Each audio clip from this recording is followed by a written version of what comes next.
Ronda Rousey has been on a hot streak lately, not just in terms of her fighting career, but in terms of her out of the fighting realm. She is signed on to do a bunch of movies.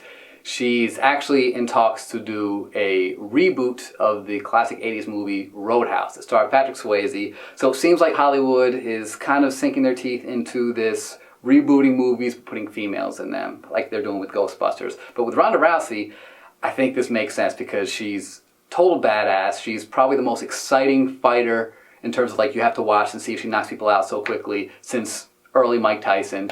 In terms of her movies, the movies are great. I didn't find her acting to be that great in Fast and the Furious movie, but maybe that's because she was playing like a villain and she's more comfortable playing herself or being a good guy. Because she was not bad at all in Entourage, so seeing her take on this Patrick Swayze role, I know it's ruffling some feathers. I think she'll do a great job, but let us know what you think. In terms of Ronda Rousey stepping into the role that Patrick Swayze made famous, or this seemingly new trend of rebooting 80s movies, one, and then recasting them with female leads.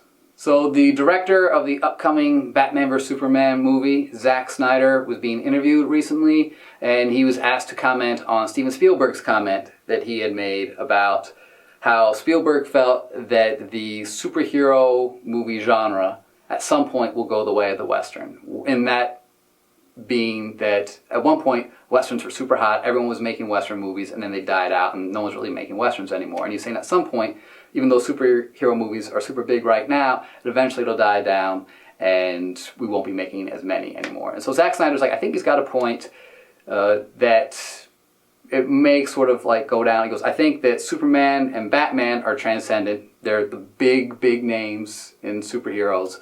But in terms of other superhero movies, like what Marvel's doing, like Flavor of the Week, Ant-Man, like it might die down, like run its course, because like right now Marvel's doing Ant-Man, and then what's next? You got Blank Man. Slapped me around and called me Susan.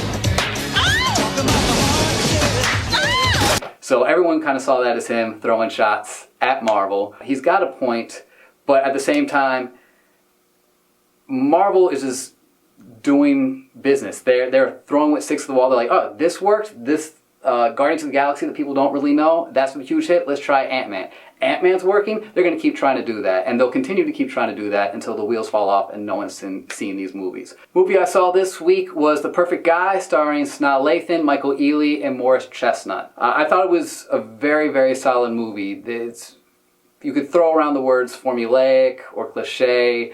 I'll say it is formulaic, but not in a bad way. It's followed the formula very well. It's not reinventing the wheel or anything. I thought the acting was great. I thought the writing was actually pretty good. There are some moments where, of course, it veers into like some slight melodramatic stuff, but I felt they kept it like fairly grounded. So obviously some tropes and cliches that are bound to happen, but not the worst way to spend an evening. So I actually will give this 2 ticket stubs out of 3. Go take a date. Unless it's your first date, I wouldn't recommend doing that, because after seeing that movie, I'd be like, oh, maybe this person's crazy too. So maybe see it with like a longtime boyfriend or girlfriend. I give it 2 ticket stubs out of 3. I give the old ladies that sat behind me and decided to give color commentary the entire time 0 out of 3, because you almost ruined the entire thing for me. Thank you guys for watching Hip Hop and Movie News. As always, make sure to subscribe to our channel on YouTube.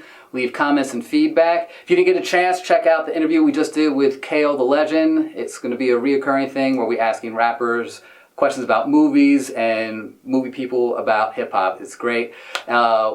Keep sending in those 15-second submissions, the film reenactments.